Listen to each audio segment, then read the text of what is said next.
फेमिनिझमच्या नावाखाली हिंदू धर्मावर जाणून बुजून फेमिनिझमच्या नावाखाली टीका करत असतात. अहिल्याबाई होळकर केवढे म्हणजे पॉलिटिकली तुम्ही विचारलं आत्ताच्या काळात ते असतं तर ते मला वाटतं पंतप्रधान असं सहज झाले असते. कारण आपला समाज आहे ह्याच्या फाउंडेशन स्त्री आहे. कशा रीतीने तुम्ही विश्व हिंदू परिषदेचं काम एक महिला म्हणून करत होता? मी ऍक्च्युली काही पद वगैरे घेतलं नव्हतं. मी दुर्गा वाहिनीमध्ये ऍक्टिव्ह कार्यकर्ते म्हणून होती की कुठेतरी मुंबई आपल्या हातातून काही पार्ट्स आपलं ऑलरेडी आपण मायनॉरिटी झालो आहेत हिंदू, आपण एग्रेसिव्ह व्हायला लागेल. आता ममता बॅनर्जी आहेत जिहादींची दीदी, लव जिहाद, लँड जिहाद, व्यापार जिहाद, हे सगळे करताना कुठेतरी लास्टला ओट जिहाद, चीप लेबर एक बहाना आहे मुंबई का डेमोग्राफी बदलना है. जिथं मुस्लिम पॉप्युलेशन वाढतं तो एरिया संवेदनशील होतो. वसुदैव कुटुंबकम आपलं ह्याच्यामध्ये तर त्याचे एक्झॅक्ट उलट जिहादींच्या धर्मामध्ये शिक्षित मंदिर आहे खूप जुनी.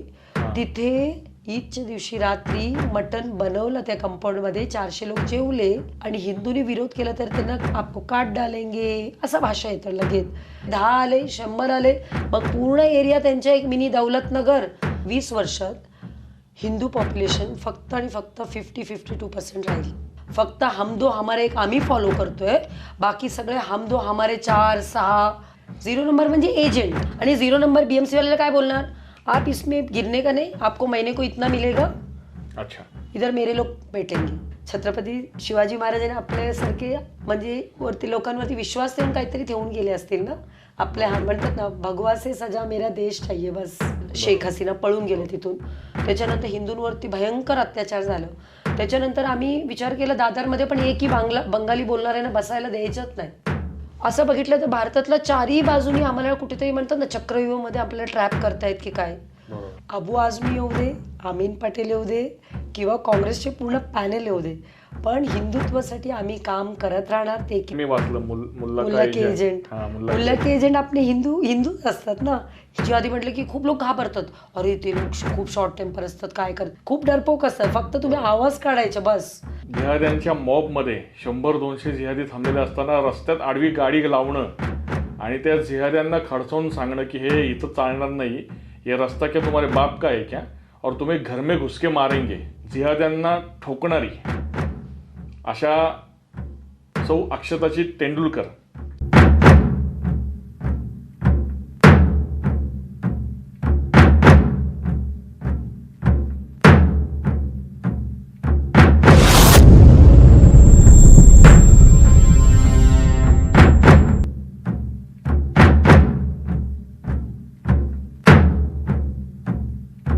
जय श्रीराम, जय शिवराय.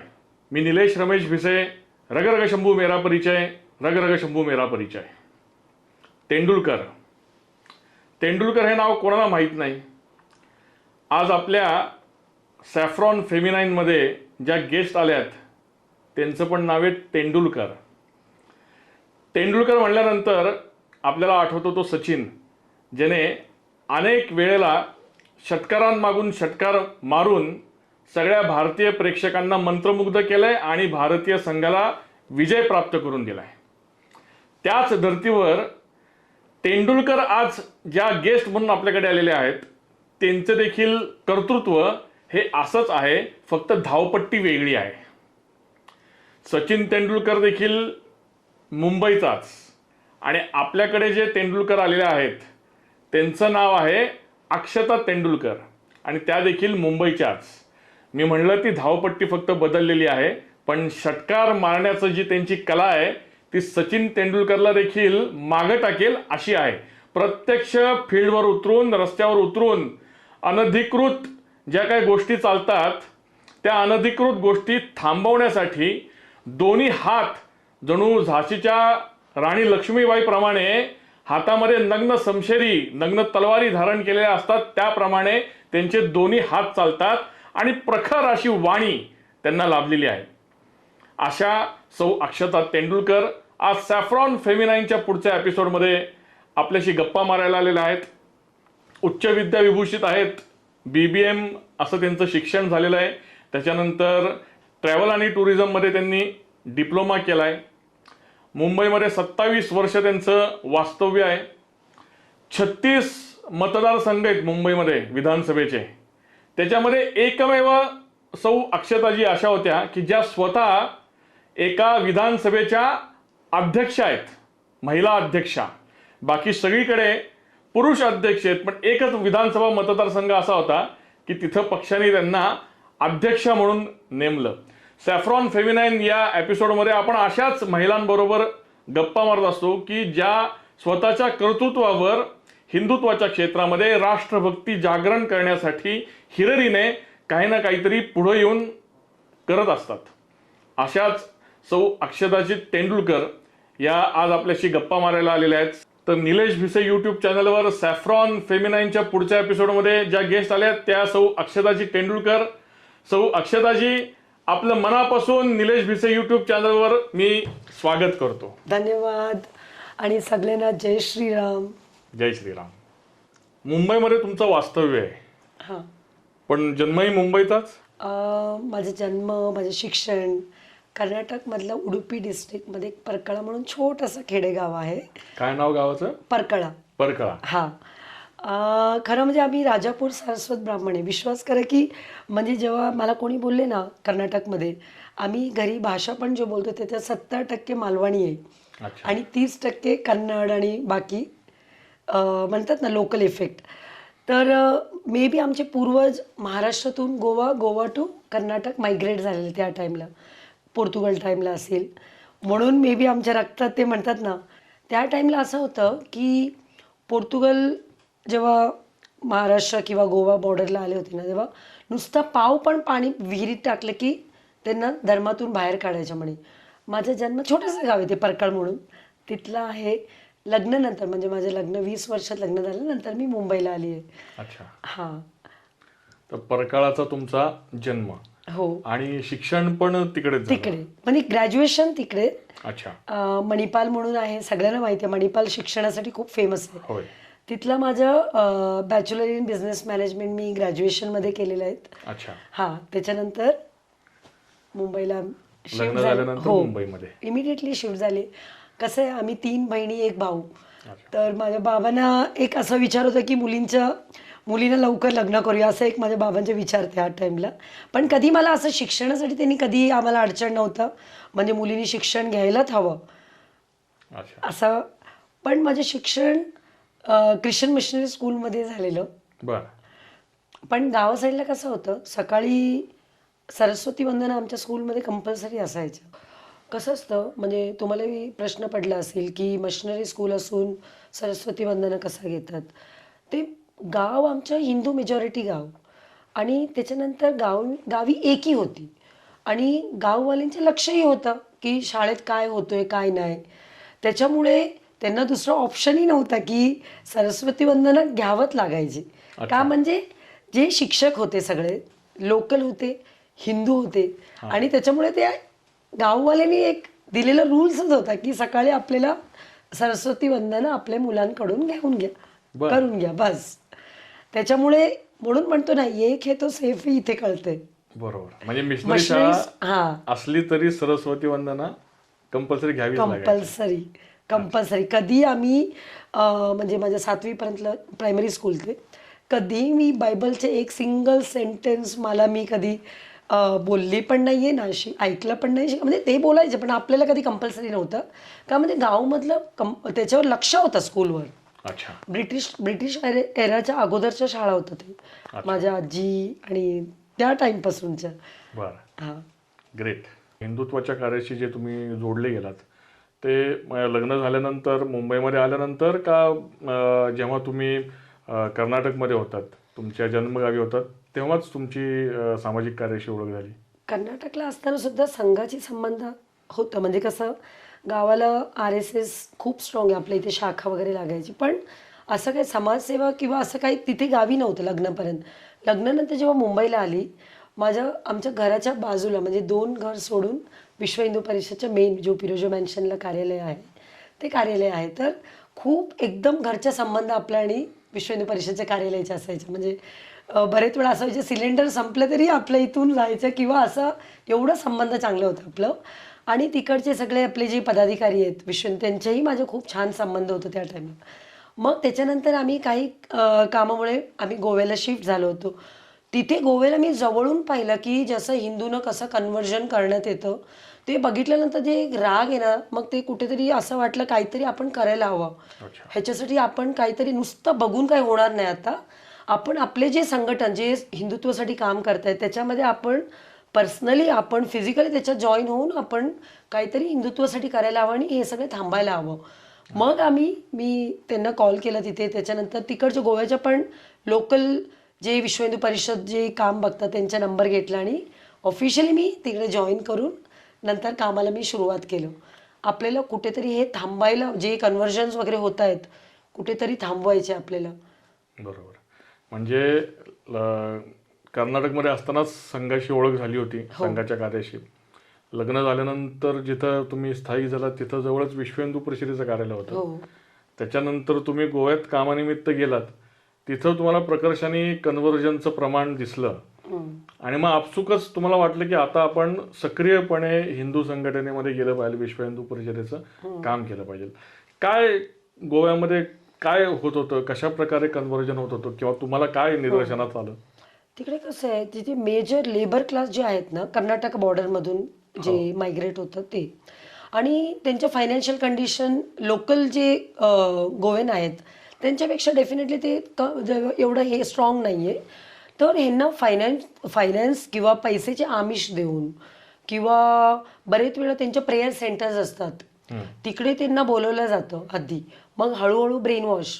जसं माझ्या घरी एक बाई काम करत होती, मला अजूनही लक्षात आहे, लक्ष्मी म्हणून नाव आहे तिचं आणि नाव लक्ष्मी आणि मी बघितलं की तिच्या इथे छोटासा टॅटू पण होता आणि गळ्यामध्ये क्रॉस. मग मी तिला हळूच विचारलं म्हणजे काय आहे, म्हणजे तुझे नाव लक्ष्मी आहे. मग ती बोलली आम्ही दर संडेला आम्ही प्रेयर मीटिंगला जातो. मग मी तिच्याकडे ॲड्रेस विचारला आणि ते ॲड्रेसची इथे मी गेली एकदा दुपारी जाऊन बसली. असं 2-3 संडे मी जाऊन नुसतं बसत होती की ते काय बोलतात.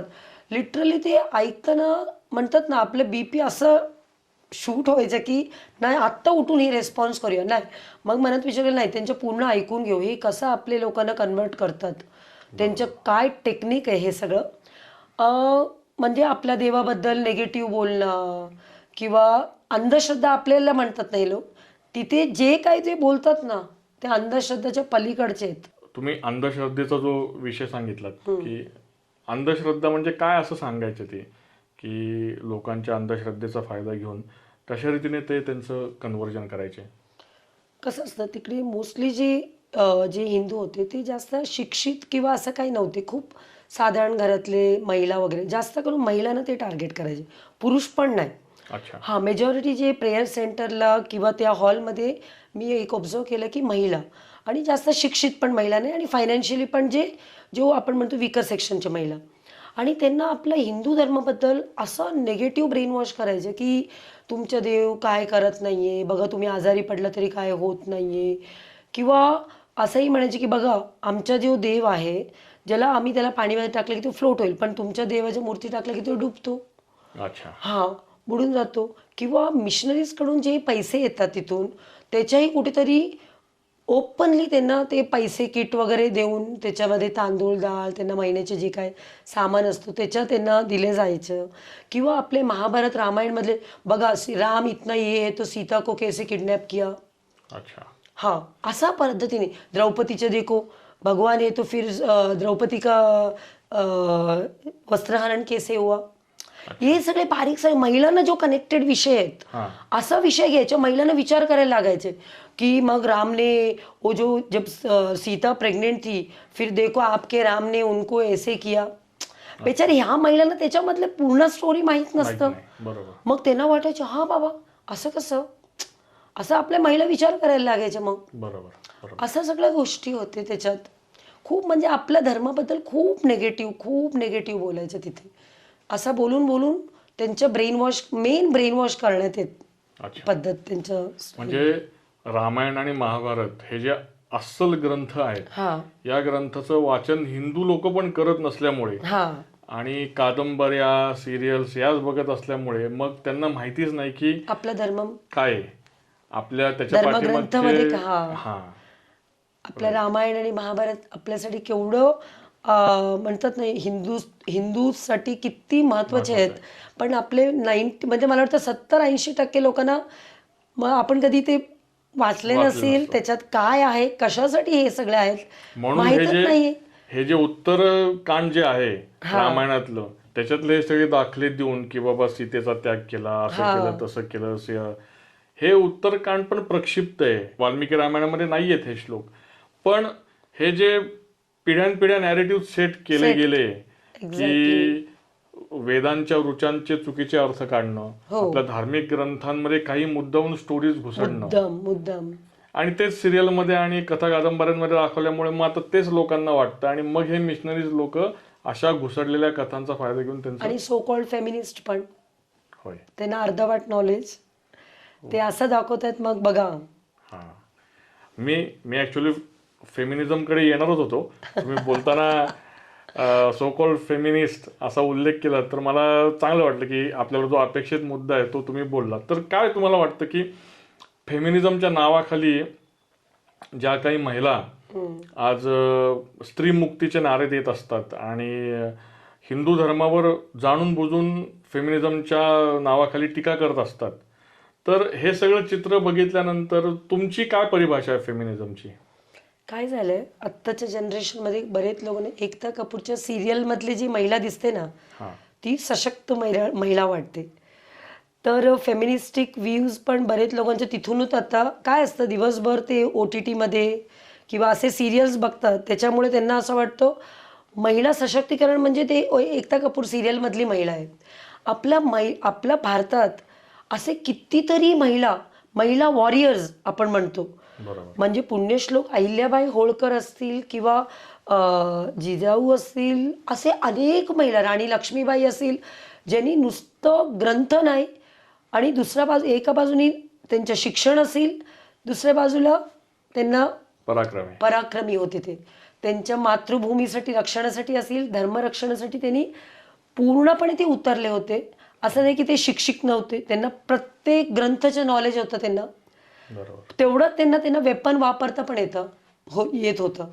तर जे सो कॉल्ड फेमिनिस्टला माझं एवढंच सांगायचं की तुम्ही थोडंसं हिस्ट्री बघा, मागे एक 500-600 वर्ष, 1000 वर्ष पूर्वीचं आपले प्रत्येक आधीचे तुम्ही 13 युग आणि त्या टाइमच्या महिलांपासून मी म्हणेल प्रत्येक युगात पण तुम्हाला असा एक महिला दिसेल, ती पराक्रमी होती. आणि आपण एक्झाम्पल आता जे बघतोय सेट करायला जात आहेत किंवा नरेटिव्ह सेट करायला जातात फेमिनिस्टिक, म्हणजे मी म्हणेल नुसतं मॉडर्न कपडे घातले म्हणजे तुम्ही महिला म्हणजे सशक्त महिला नाही आहे. तुमचं विचारधारा किती आहे, तुमचं देशभक्ती कसं आहे, तुमच्या मातृभूमीसाठी तुमचं काय तुम्ही करू शकता, तुमचं कॉन्ट्रीब्युशन काय, हे महत्त्वाचे आहेत.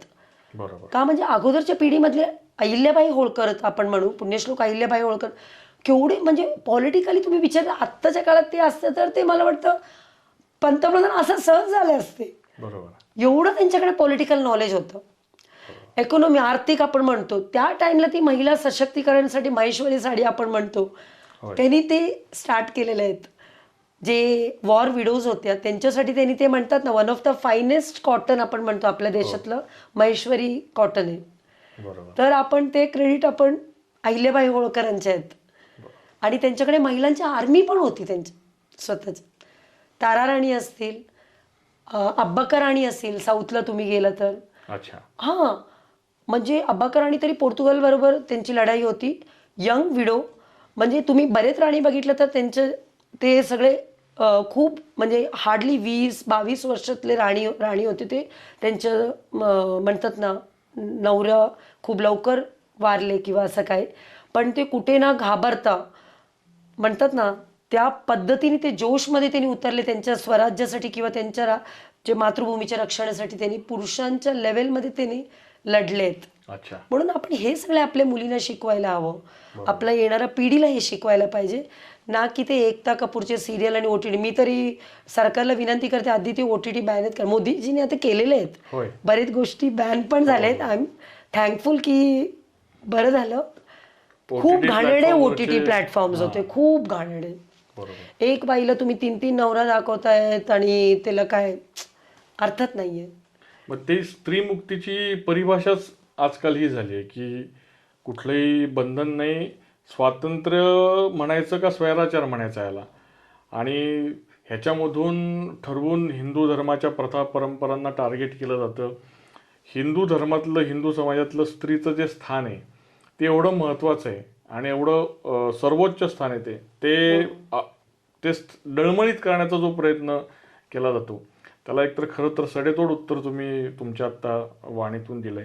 पण या मुलींना, ज्या तरुण मुली आहेत, या मुलींना पण फेमिनिझम म्हणजे फक्त फॅशन करणं आणि हिंदू प्रथा परंपरा याच्यावर टीका करणं असंच फक्त त्यांना फेमिनिझम म्हणजे हेच असं वाटायला लागतं ह्या सगळ्या गोष्टी बघितल्यानंतर. तर ह्याला आपण कसं काउंटर करू? म्हणजे हिंदू स्त्री म्हणून मी तुम्हाला हा प्रश्न विचारतोय की ह्याला तुम्ही कसं काउंटर करू शकता किंवा ह्या गोष्टी बदलवायच्या असतील तर तुम्हाला काय वाटतं, काय केलं पाहिजे? मला वाटतं घरातूनच हा शिक्षण, एक आई म्हणून मला वाटतं प्रत्येक स्त्री घरची बॅकबोन असते. जेव्हा आई घरी जे आपण म्हणतो मुलींना किंवा आपल्या मुलांना पण काय शिक्षण देते, पुस्तकी शिक्षण तरी शाळेत शिकतातच ते, पण हे जो विषय आहे, जो आपलं संस्कारचे विषय आहेत, ते मला वाटतं घरातूनच करू शकतो. मर्यादा हे महिलेचे एक आभूषण आहे.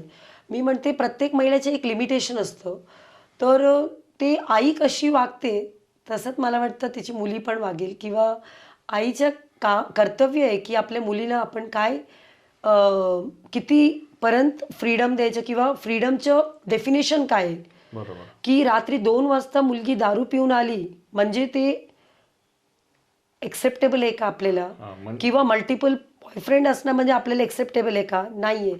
आपला जो परिवार सिस्टम आहे किंवा फॅमिली सिस्टम आहे, जगात आपल्याकडे बघतात, आपल्याकडे आशेने बघत होते की भारतात, की आपला जो परिवार सिस्टम आहे, फॅमिली सिस्टम आहे, ऑल ओव्हर द वर्ल्ड आपल्याला त्याच्यासाठी आपल्याला लोक ओळखले जातं आपण.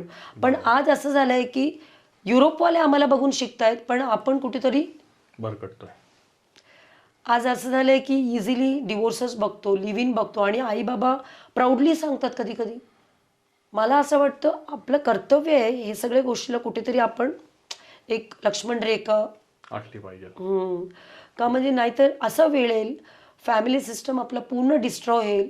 फॅमिली सिस्टम डिस्ट्रॉय झालं तर आपले संस्कार, येणाऱ्या भविष्यात आपण हिंदू म्हणून एकत्र आपण टिकू शकत नाही. आपण जे काय आता आहे ते आपल्याला नुसतं असं नाही की नवरात्रीचे 9 दिवस दांडिया खेळलो म्हणजे हिंदुत्व नाही आहे. बरोबर. मुलींना तुम्ही, खास करून मुलींना मी म्हणते, का म्हणजे आपला जो संस्कार आहे, आपला समाज आहे, ह्याचं फाउंडेशन स्त्री आहे. जेव्हा स्त्री व्यवस्थित राहील पूर्ण समाज व्यवस्थित राहणार. त्याच्यामुळे मला वाटतं आईचं काम खूप महत्त्वाचं आहे. मातृशक्ती ह्याच्यामध्ये खूप मेजर रोल प्ले करणार. वा. मगाशी बोलता बोलता मी एक विषय आपण जो बोलत होतो की या सामाजिक कार्यामध्ये तुम्ही कसे आलात, तेव्हा तुम्ही गोव्यामध्ये गेलात होता आणि तेव्हा कन्व्हर्जनचं प्रमाण तुम्ही तुमच्या डोळ्यांनी बघितलं खूप मोठं होतं, आणि कसे ते अंधश्रद्धा पसरवून कन्वर्ट करायचे. आणि मग तुम्ही असं म्हणत होतात की मग तेव्हा मला असं वाटलं की विश्व हिंदू परिषद याच्यामध्ये आपण सक्रिय झालं पाहिजे. आणि तुम्ही आता मातृशक्ती किंवा मातेचं महत्त्व सांगितलं. तर मग विश्व हिंदू परिषदेमध्ये तुम्हाला काय, म्हणजे कुठली दायित्व होतं किंवा कशा रीतीने तुम्ही विश्व हिंदू परिषदेचं काम एक महिला म्हणून करत होतात? मी ॲक्च्युली तेव्हा माझ्या मुलं दोघेही लहान होते. म्हणजे एक 3 वर्ष 4-5 वर्षाचाच होता आणि एक वर्षाचा होता बाळ. तर त्याच्यामुळे मी ॲक्च्युली काही पद वगैरे घेतलं नव्हतं. मी दुर्गा वाहिनीमध्ये ॲक्टिव्ह कार्यकर्ते म्हणून होती. जेव्हा जेव्हा काही आंदोलनं असायचं आणि त्या टाईमला त्या पिरियड खूप हिंदुत्वाचं खूप हे होतं, म्हणजे हां, आणि खूप काही ना काही कार्यक्रम किंवा आंदोलनं वगैरे होते, जो गोरक्षण आणि बरेच गोष्टी काय काय.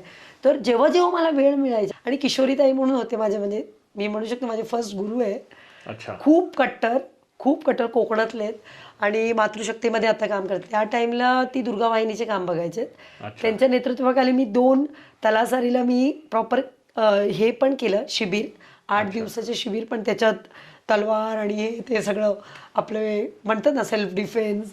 खूप एक महिला म्हणून आपल्याला बौद्धिक असेल, बरेच गोष्टी आपल्याला तिकडे शिकायला मिळाल्या दुर्गा वाहिनीमध्ये काम करताना. बरोबर. कोणाचं नाव तुम्ही? किशोरीताई, गुरु किशोरी कोळेकर. हो, किशोरीताई. हा, कोकणातल्या आहेत. आता ती राष्ट्रीय स्तरावर मातृशक्तीचे काम बघतात. बरं. ती शिक्षिका पण होत्या, प्रिन्सिपल होते स्कूल अच्छा हा लांजाला गावी. अच्छा. पण आता रिटायर्ड आहेत. त्यांच्यामुळे जास्त तुम्ही हा आणखीन. जास्त ते दादरला उतरले की माझ्या घरी यायचे ते सकाळी. बरं. मग मला म्हणायचे, अक्षता तू काम कर, जेव्हा जेव्हा वेळ मिळेल आपलं दुर्गावाहिनीचे काम करत राहायचं. अच्छा मुलींना जोड, मुलींना समजव की दुर्गावाहिनीच्या शिबिरला वगैरे यायला मोटिवेट कर, असं सगळं. अच्छा. दुर्गा वाहिनीचं काम म्हणजे हे महिलांसाठीचं काम थोडक्यात. थोडक्यात महिलांसाठी त्या टाइमला लवजियाच्या विषयी एवढं आपल्याला माहीत नव्हतं, पण लवजिया डेफिनेटली तेव्हाही होतं. हो. पण त्या टाइमला आम्ही खास करून महिलांच्या विषयी जे काय असतं त्याच्यामध्ये कुठे महिलांचे अत्याचार असेल महिलांवरती किंवा मुलींना संस्कारच्या विषय असेल, मुली कट्टर असायला हवं, महिला कट्टर असायला हवं, एवढंच आपलं. जसं छत्रपती शिवाजी महाराजांना घडवणारी माँसाहेब, बरोबर. तसं जिजाऊसाहेब. हां. तर आम्ही त्यांच्याकडून थोडं तरी 10% तरी आपण शिकलो ना, मला वाटतं प्रत्येक घरी एक मावळे जन्माला येईल. वा. क्या बात आणि आहे. छत्रपती शिवाजी महाराजांचं जे स्वप्न आहे हिंदवी स्वराज्याचं, त्याचं महाराजांनी आपल्यावर काहीतरी विश्वास देऊन आपल्या हातात दिला असेल ना. बरोबर. तर आपल्या सगळ्यांच्या मातृशक्तीच्या खास करून रिस्पॉन्सिबिलिटी आहे की आपण प्रत्येक घरी एक मावळे तयार करू जे महाराजांचं स्वप्न पूर्ण करतील. वा. म्हणजे शिवाजी महाराज कधी जन्माला येतील तर आधी जिजाऊ माँसाहेब जन्माला आले पाहिजेत. तर आणि इथल्या सगळ्या जिजाऊ माँसाहेबांनी ठरवलं पाहिजे की शिवाजी महाराज नाही तर किमान मावळा तरी आपल्या घरी जन्माला आला पाहिजे. खरं. वा. खूप छान सांगितलं तुम्ही. पण दुर्गा वाहिनी किंवा विश्व हिंदू परिषद हे काम मग तुम्ही मुंबईमध्ये गोव्यातून परत मुंबईमध्ये गेलात ना. हो. गोव्यात किती वर्ष होतात? 3 वर्ष 3 वर्ष. आणि मग परत मुंबईमध्ये गेल्यानंतर हे काम चालूच होतं. चालू झालं. आणि माझे दोन्ही मुलांना तिकडे बाल स्वयंसेवक म्हणून शिवाजी पार्कला खूप सगळे जुनी शाखा आहे. तर तिकडे आपले दिलीप केतकर शिक्षक आहेत, अच्छा. त्यांच्याकडे मी हे दोघांना मग शाखेत टाकलं. त्याच्यानंतर माझे अजूनही काही स्वयंसेवक संपर्कात आलेत आणि अच्छा. काही कार्यक्रम आले की इन्व्हिटेशन्स आहेत, म्हणजे कळायला लागलं की असा कार्यक्रम आहे. तर ह्याच्यामुळे काय झालं, अजूनही मला काही गोष्टी कळायला लागलं की आपल्या समाजात काय सध्या परिस्थिती आहे. बरोबर. की आपण म्हणतो जेव्हापर्यंत मी फक्त ख्रिश्चनांच्या बघत होती, नंतर मला कळलं ज्या पद्धतीने मुस्लिम्स किंवा आपण म्हणू शकतो की असुरी विचारधारेतले लोक, शांतिप्रिय स्वतःला म्हणणारे, मुंबईमध्ये कसं काम करतायत. अच्छा. हळूहळू मुंबईला आपल्या हातातून आपण हिंदू आपसत भाषेवरून भांडतो किंवा प्रांत्यावरून भांडतो, जातीवरून भांडतो, पण त्यांचे एकच एम आहे की गजवाई हिंद, म्हणजे आपल्याला पूर्ण देश आपल्या ताब्यात करायचा होता मुसलमानांना. तर जे मुंबईमध्ये, आपण बाकी आपल्या देशात नाही, मुंबईमध्ये मी राहत होती तर मी मुंबईच्याच बघत होती कसं डेमोग्राफी बदलत आहेत. बरोबर. तर जवळून मी बघत होती तेव्हा मला हळूहळू कळायला लागलं की की कुठेतरी मुंबई आपल्या हातातून काही पार्ट्स आपलं ऑलरेडी आपण मायनॉरिटी झालो आहेत हिंदू. अच्छा. हां. म्हणजे गोव्यात असताना ख्रिश्चनिटीची समस्या तुम्हाला हो. जाणवली होती. हां. त्याच्यानंतर परत मुंबईत आल्यानंतर मुंबईला पण आहे, जिथे मी राहते हां. माझ्या घराच्या इथे माहीम चर्च जे आहेत, तिथे वेनसडेला जे प्रेयर मिटिंग होत सगळ्यात जास्त हिंदू येतात. मी तिथेही गेली अच्छा. आणि काही हिंदूंना विचारलं पण मुद्दाम, म्हणजे एक्झॅक्टली तुम्ही काय येतं, म्हणजे ब्रेन वॉश मध्ये कुठे कुठे होतं त्याच्या. तिकडे पण खूप म्हणतात ना फॉरेन मिशनरीजचे जो पैसा, अफाट पैसा येतात तिकडे युरोपमधून. आणि माझ्या इथे अजून मध्ये एक असंही झालं, माझे एक युवा कार्यकर्ते त्याने मला फोन करून सांगितलं, ताई प्रभादेवीला, तुम्ही नाव विचार, प्रभादेवीला तिकडे 99% हिंदू राहतात. अच्छा. मेजॉरिटी मराठी राहतात, महाराष्ट्रीयन आपण. तर तिथे मला फोन आला की एक स्लम आहे, त्या स्लममध्ये एक छोटासा हॉल आहे, तिथे कन्व्हर्शन चालू आहे. मग आम्ही अचानक गेलो 10-15 असंच घुसलो. तो व्हिडिओ खूप व्हायरल झालेला. बर. आणि आम्ही आतमध्ये घुसलो आणि असं जाऊन मी बसली. तो मराठीमध्ये काहीतरी बोलत होता, हालेलुल्ला हालेलुल्ला काहीतरी करत होता आणि असं कॅमेरा होता मध्ये आणि तो काहीतरी प्रीच करत होते त्यांचं ते हालेलुल्ला वगैरे, आणि समोर सगळे मराठी माणसं बसले होते. अच्छा. आणि आम्ही घुसलो आणि ते कॅमेरा वगैरे ढकलायला चालू केलं. म्हणजे मला हेही कळलं ते कॅमेरा कशासाठी, युरोप जे बाहेरगावी बसलेले त्यांचे जे फायनान्सर आहेत त्यांना दाखवायला, बघा आम्ही कन्व्हर्शन करतोय. लिटरली धंदा आहे, दुकान लावून बसलेले ते लोक. बर. जेव्हा आम्ही त्यांना मारलं, नंतर बोलायला लागलं मी पण मराठी, मी मराठी, मग तो हालेलुल्ला काय करतोय इथे, आपले इनोसेंट लोकांना काय करतोय इथे, म्हणजे आपला नाका खाली हे सगळे चालू आहे, विचार करा. अच्छा. जवळून बघितलं आम्ही. नंतर मारला, हा व्हिडिओ व्हायरल झाला, मग त्यांना पोलीस स्टेशनला घेऊन गेलो आम्ही. कुठल्या चर्चमध्ये हे चर्च पण नव्हता, प्रभादेवीला एक स्लम मध्ये छोटासा एक हॉल ते रेंटला घेऊन तिकडे ते सेंटर चालवायचे. विचार करा. बर. गुरुवारी काहीतरी दर गुरुवारी ते प्रेयर मीटिंग मध्ये सगळ्यांना बोलून त्यांना कन्व्हर्जन रॅकेट. अच्छा. आणि ते सगळं तुम्ही उधळून लावलं? ते लाईव्ह होतं, फेसबुक लाईव्ह घेतलेला आम्ही. Facebook live? फेसबुक लाईव्ह ते तुम्हाला भेटेल, पण ऑनलाईन आहे व्हिडिओ. म्हणजे लोक मला बोलायला लागले, प्रभादेवीला होते अक्षता, आम्हाला माहित नाही. बरोबर. म्हणजे खूप शॉकिंग आहे. असं मला वाटतं, इवन मी हेही ऐकलं, धारावी सारख्या एरियामध्ये भरपूर असे छोटे छोटे सेंटर्स आहेत, तिकडे कन्व्हर्जन्स होत आहेत. तुम्ही आता जे म्हणालात की कॅमेरा लावला असतो आणि कन्व्हर्जन हा एक मोठं रॅकेट, मोठा धंदा आहे, तर ते जरा थोडंसं आणखीन आम्हाला उलगडून सांगा की काय, कसं असतं ते, का कॅमेरे लावलेले असतात किंवा काय असतं त्याच्यामध्ये? काय असतं तिकडे, लाईव्ह कॅमेरा त्यांनी असा एक लावलेली होती आणि समोर माणसा बसलेले, आणि तो माणूस होता, तो काहीतरी बायबल घेऊन तो काहीतरी प्रीच करत होता आणि हालेलुल्ला हालेलुल्ला जोर जोराने ओरडत होता. मग नंतर आम्हाला कळलं, हा जो लाईव्ह आहे, हा जो विषय ते युरोपमध्ये जे लंडन किंवा UK जिथून त्यांचं फायनान्स येतं त्यांच्यासाठी प्रूफ दाखवायला. म्हणजे आम्ही बघा असे सेंटर्स चालवतो, आमच्या रेग्युलर सेंटर्समधून आम्ही असे हिंदू लोकांना आम्ही कन्व्हर्शन करतो. कधी तुम्ही बघितलं मुस्लिम एरियामध्ये असं सेंटर टाकायचं यांची हिंमत होतोय? नाही. का? आपण खूप हिंदू सॉफ्ट आहेत, सॉफ्ट टार्गेट पण आहोत, आम्ही स्वतः पण सॉफ्ट आहे की काय असं मला वाटायला लागलंय. आपण एग्रेसिव्ह व्हायला लागेल आता. आपलं डोळेखाली नाकाखाली हे लोक असं बिझनेस, म्हणजे म्हणजे त्यांना हे दाखवल्यामुळे फंड्स येतात असतील. हे एकच सेंटर परत परत दाखवत पण असतील, माहित नाही, पण हे बिझनेस आहे, बिझनेस लिटरली धंदा खोलून बसलेत. आणि हे सगळे सेंटर्सवरती बंद व्हायला पाहिजे. जे काही इन्स्टिट्यूट्स आहेत ते काही त्यांचे नाव पण आहे, मी सरकारला म्हणजे प्रत्येक असं इन्स्टिट्यूट जे काय असतात त्यांच्यावर बॅन करत, त्यांचे ऑडिट करा. यांना फायनान्स कुठून येतं, जे बाहेरगावरून जे पैसे येत असतील ते कोण पाठवतो, याचं पूर्ण एन्क्वायरी व्हायला पाहिजे. हे कधी केलं होतं तुम्ही? हे हार्डली 1-1.5 वर्ष झालं असेल. अच्छा. आत्ताची गोष्ट. आणि तुम्हाला प्रतिक्रिया अशी आली की प्रभादेवीला होते पण आम्हाला माहित नाही? लोक तेच बोलायला लागले की आम्हाला माहित नाही. म्हणजे आपल्या नाकाखाली काय चाललं हे लोकांना माहित नाही. गपचूप करतायत, म्हणजे म्हणतात ना स्लो पॉइझन. गपचूप हे लोक काम करतायत. छोटे छोटे सेंटर्स घेत आहेत, बिल्डिंग्समध्ये छोटे छोटे हॉल घेतात किंवा क्लासरूम्स घेतात. तुम्ही गोव्यावरून आलात, गोव्यामध्ये तुम्हाला हे सगळं कन्व्हर्जनचं प्रमाण दिसलं, ख्रिश्चनिटीचं. मुंबईमध्ये आल्यानंतर पण तुम्ही म्हणालात की हे चालूच होतं ख्रिश्चनिटीच्या विरोधात सगळं काम. पण मग मुंबईमध्ये आल्यानंतर तुम्हाला हे सगळे जिहादी लोक, शांतिप्रिय समाजाचे लोक असं ज्यांना म्हणलं जातं, अशा सगळ्या जिहाद्यांची समस्या तुम्हाला जाणवली किंवा ते कशा पद्धतीत काम करतात ते तुम्हाला जाणवलं. तर काय काय तुम्हाला समस्या जाणवल्या जिहाद्यांच्या मुंबईत? कसं असतं ह्याच्यामध्ये मला भारतीय जनता पार्टीकडून पक्षात जॉईन करायला किंवा महिला मोर्चाच्या पदाचं ऑफर दिले गेले. मग तुम्ही कधी भाजप कधी जॉईन केलं? 2016ला. 2016ला? हो. आणि 2016ला तुम्ही महिला मोर्चा? हो, महिला मोर्चा अध्यक्ष म्हणून माहीम विधानसभा मी पदभार घेतलं. त्याच्यानंतर मी महिलांचे विषय घेऊन तिकडे काम करत होते. त्याच्यामध्ये आपली वोकल फॉर लोकल असेल, बरेच विषय, बचत गटाचे विषय असेल, असं सगळं मी काम करत असताना माझं लक्ष जास्त तिथेच असायचं की एरियामध्ये वाढता मुस्लिम प्रमाण आणि लव जिहाद हे सगळे विषयावर माझ्या हळूहळू लक्ष तिथे जास्त असायचं. भाजपमध्ये लक्ष असायचं पण जास्त लक्ष तिथे. आणि मला वाटायचं की इथे आपण काहीतरी करायलाच हवं, असं माझ्या सारखं मनात यायचं. अच्छा. मला आता पुढे जाऊन असं विचारायचं की मला वाटतं बहुतेक तुम्ही अशा खूप क्वचित अशा काही राजकीय महिला असतात की ज्या राजकीय पदांवर काम करत असताना देखील हिंदुत्वाच्या क्षेत्रामध्ये सुद्धा त्या सक्रिय असतात, हिंदुत्वाच्या कार्यामध्ये देखील.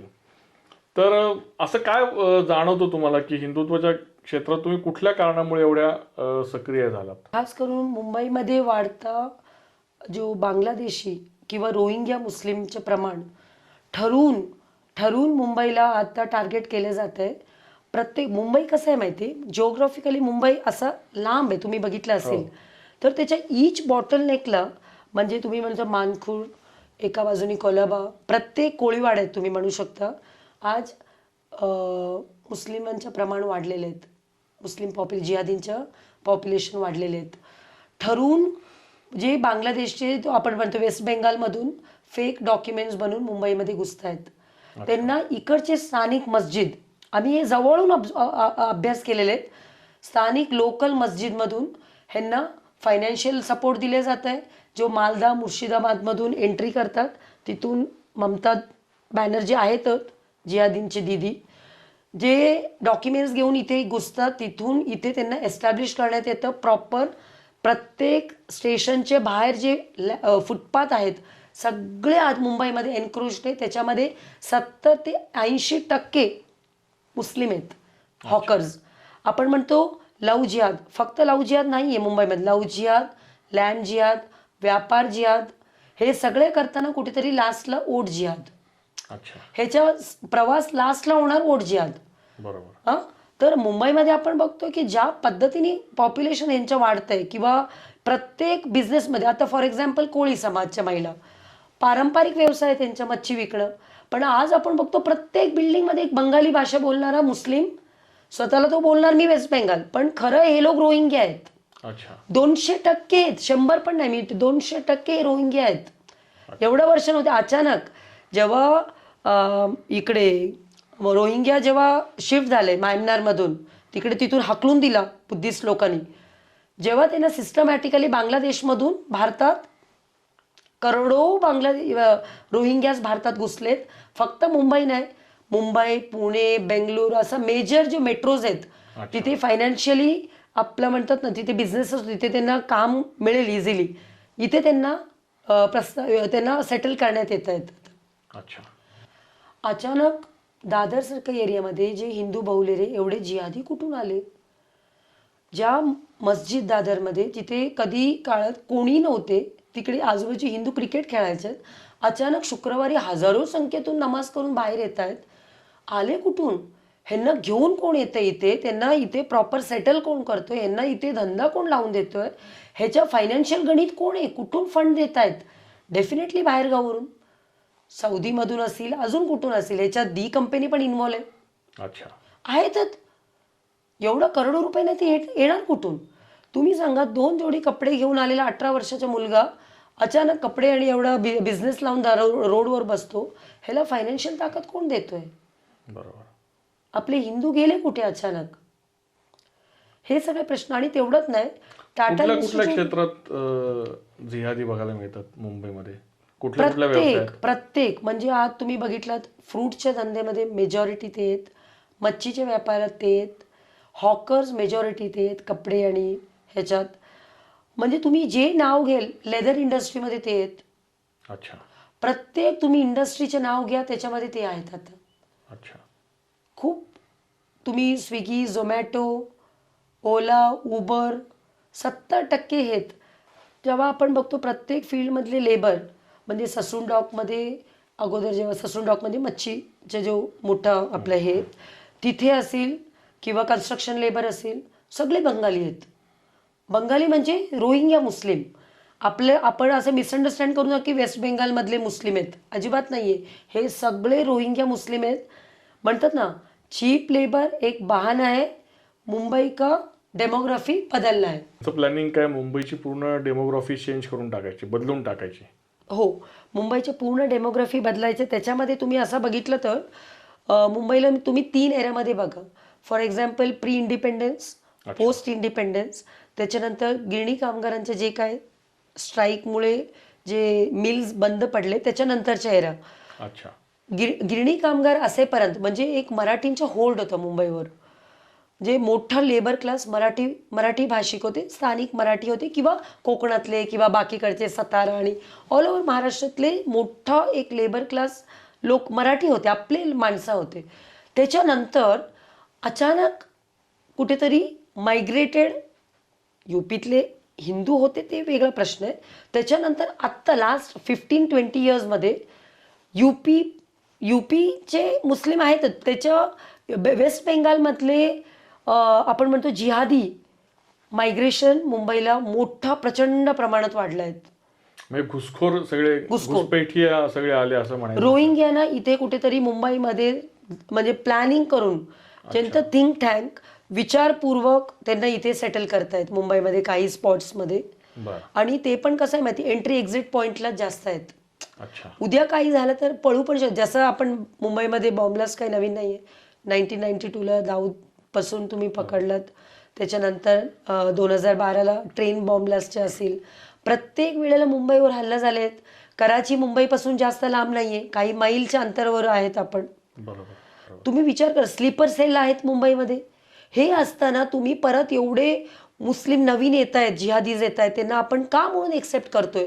मुंबईमध्ये असं आहे, 18 ते 20 पोलीस स्टेशन अतिसंवेदनशील आहेत. अच्छा. ऑलरेडी मुंबईच्या पोलीसवरती एवढा ताण आहे. तुम्ही ते विचार करा, 18 ते 20, 18 आणि 20 ऑलमोस्ट मी म्हणेल मुंबई असं पोलीस स्टेशन आहे अतिसंवेदनशील. अतिसंवेदनशील म्हणजे जिथं जिहाद्यांचं प्रमाण जास्त आहे. जिहादींचे प्रमाण जास्त आहे, इलिगल मायग्रेशन जास्त आहे, इलिगली राहणाऱ्यांचे स्लम जास्त आहेत. अच्छा, या सगळ्या ठिकाणी ड्रग्स आहे. ह्यांच्या मागे मोठा बिझनेस यांच्या ड्रग्स आहे. अच्छा. हे जिहादींचा मोठा बिझनेस, इझी मनी, ड्रग्स आहेत. प्रत्येक स्कूल कॉलेजच्या बाहेर टपरीवर बसलेले हे जिहादी आपलेच मुलांना ड्रग्स विकत असतो कुठेतरी. आणि आपण शांतीने हे सगळे बघत असतोय. वाईट ह्या गोष्टीच्या की हिंदू रिॲक्ट करत नाहीये. जेव्हा मुर्शिदाबादमधले हिंदूंना एक दिवसाच्या बाळाला तिकडची हिंदू बाई घेऊन स्त्री पळते किंवा ह्यांना मारून पळवतायत, त्यांना पळायला लावतायत तिकडचे जिहादी, आणि आम्ही ह्यांना इथे एक्सेप्ट करतोय मुंबईमध्ये, जे मालदा आणि मुर्शिदाबाद मधले जिहादीना. अच्छा. मग तिकडं हिंदू लोकांना जे मारतायत मुर्शिदाबाद मालदाला, त्या सगळ्या मारेकऱ्यांना आपण इथे ऍक्सेप्ट करतोय.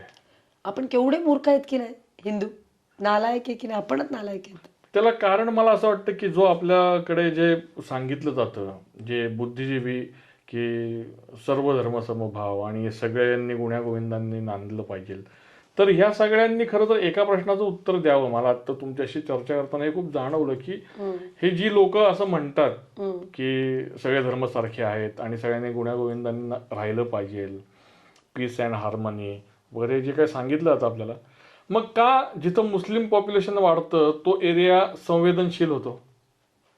जिथं 100% हिंदू राहतात, जिथं 90% हिंदू राहतात आणि 10% मुस्लिम असतात किंवा 5% असतात, किंवा 100 हिंदू घरांमध्ये जर का 2 मुस्लिम घरं असतील, पण तो एरिया कधी संवेदनशील म्हणून नाही घोषित केला जात.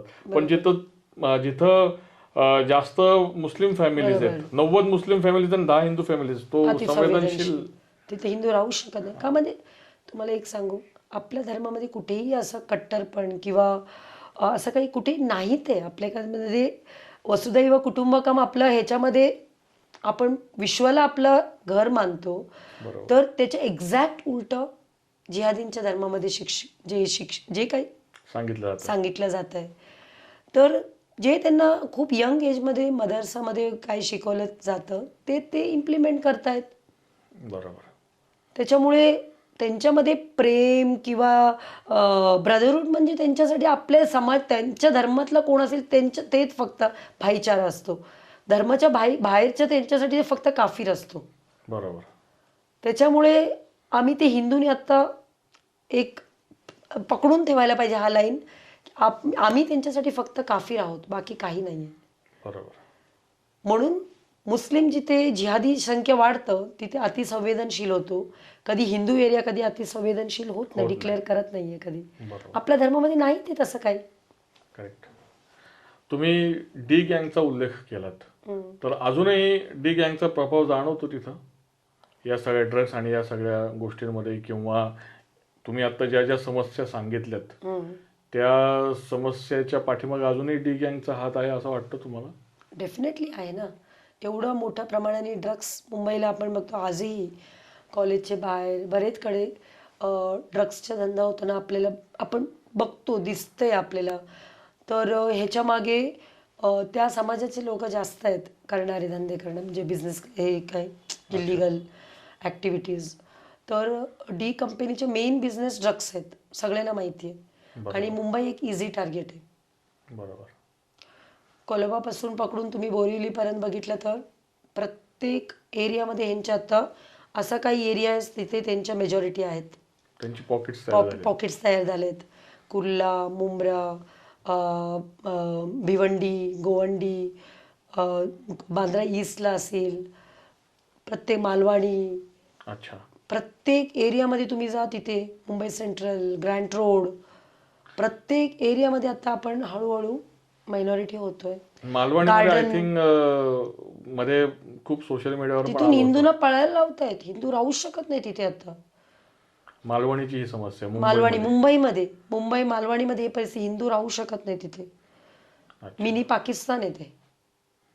तुम्ही एवढं कॉन्फिडेंटली सांगताय की हे मिनी पाकिस्तान आहे. डेफिनेटली तिथे हिंदू राहू शकत नाही. तुम्ही विचार करा, राहायला देणार नाही ते लोक. असं आज तुम्हाला सांगते, तुम्हाला भेटायला याच्या अगोदर आम्ही एक कार्यक्रम गेली होती, असं घडलं तिथे. परवा ईदच्या दिवशी एक दत्त मंदिर आहे आपले शिवाजीनगरला. नाव आपलं शिवाजीनगर, विचार करा. आणि मेजॉरिटी तिकडे जिहादी लोक राहतात. एन्क्रोचमेंट आहे भरपूर मोठ्या संख्येने. तर एन्क्रोचमेंटच्या इथे एक दत्त मंदिर आहे खूप जुनी. तिथे ईदच्या दिवशी रात्री मटण बनवलं त्या कंपाऊंडमध्ये. 400 लोक जेवले. अच्छा. आणि हिंदूंनी विरोध केला तर त्यांना आपको काट डालेंगे असं भाषा येतं लगेच. बेचारे ते रडत होते पण त्यांच्या कोणी ऐकलं नाही. नेक्स्ट डे मग काल 35 लोकांवर FIR वगैरे झालं. पण असं त्यांच्या इथे मॉस्कमध्ये करायचं आमच्या कधी हिंमत होईल का? बरोबर. आज आपल्या दत्त मंदिरमध्ये घुसून परवा ईदला. हे कुठं झालं? शिवाजीनगरला, मुंबईमध्ये.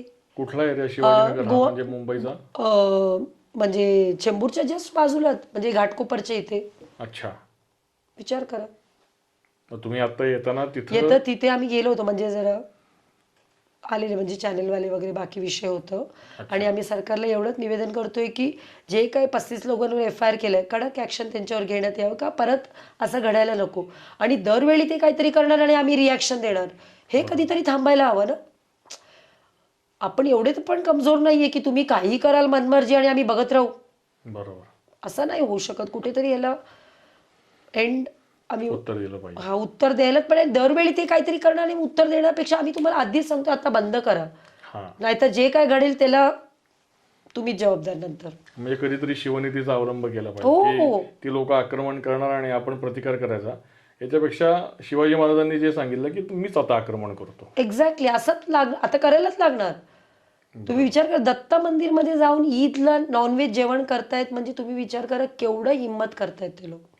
आणि आपण केवढं, म्हणजे आम्हाला किती टेकन फॉर ग्रँटेड. खरंय. मी रिसर्च करताना मला असं जाणवलं की तुमच्या या सगळ्या आंदोलनाची सुरुवात जी झाली त्याच्यामध्ये सुरुवातीला फ्रान्समध्ये जिहाद्यांनी जो काही तिकडे सगळा उन्माद केला होता, आणि त्या सगळ्या संदर्भाने मुंबईमध्ये पण अशा काही घटना घडल्या. तर तो काय विषय होता आणि तेव्हा काय आपण कारवाई केली होती? हा, एक कोविडच्या काळात मी आणि माझी कार्यकर्ते आम्ही येत होतो. तर शुक्रवार, त्या दिवशी फ्रायडे होता मला माहिती आहे. जस्ट नमाजच्या पिरियड संपून सगळे बाहेर आलेले आणि ते लोक फ्रान्सच्या प्रेसिडेंटच्या विरोधात स्टिकर्स छापून रोडला लावून त्यांच्यावर चप्पलनी मारत होते. तर रोड ते लोक ब्लॉक म्हणजे रोड लावत होते. तर मी बघितलं काय, मग लगेच मी काय केलं, स्कूटर आडवी लावली आणि त्यांना म्हटलं, हे तुम्हाला बाप का रस्ता आहे क्या? हा, मी त्यांना सरळ विचारलो, पूर्ण दाढीवाला. ते व्हिडिओ आहे, मे बी तुम्ही बघितला असेल. मग त्यांना मी म्हटलं, तुम्हाला घर में घुसके ठोकेंगे, असं माझे शब्द होता. म्हणजे आणि माझा प्रॉब्लेम काय असतं, me on the spot react होते. माझ्या मनात काय म्हणजे मी विचारच करत नाही. मला राग आला की मी त्यांना एवढंच विचारलं, आज तुम लोक तिकडे जिथे काय फ्रान्समध्ये काय घडलं म्हणून तुम्ही इथे एवढा हंगामा करतायत. मी म्हटलं, कल आप इधर का की इधर की प्राइम मिनिस्टर का भी ऐसे करोगे? बरोबर. मी म्हटलं, तुम्हाला कोणी परमिशन, तुम्ही इतना करणे जा ना फ्रान्स में. म्हटलं, जाओ उधर जाके करो जो करना है फ्रान्स में. असं ऑन द स्पॉट माझं रिएक्शन होतं. आणि तेवढंच काय झालं, आणि पूर्ण ते 100-1 लोक होते आणि आम्ही हिंदू, मी आणि ती माझे कार्यकर्ते आणि काही हिंदू मागे होते. तर एक अचानक मुलगा आला, तो असा ऍक्टिंग करायला लागला की पोलीस आहे आणि बोलले, चलो चलो चलो मॅडम चला. मग तो बोलला, मी सिव्हिलमधलं धारावी पोलीस स्टेशन, असं बोलायला लागलं. मी म्हटलं, मग मला तो दादरपर्यंत प्रोटेक्शन देत आला. मग आल्यानंतर ते बोलला, मी असा XYZ, म्हणजे तो शिवसैनिक होता ॲक्च्युली एक. मला येऊन बोलला की ताई, तुम्हाला बघून मला एवढा अभिमान वाटलं, एवढे सगळे हिंदू बघत होते तिकडे, तुम्ही एकटे स्कूटर असं आडवे लावलात आणि त्यांना थांबवलं की हे तुम्हाला बापकर असता नाहीये. बरोबर.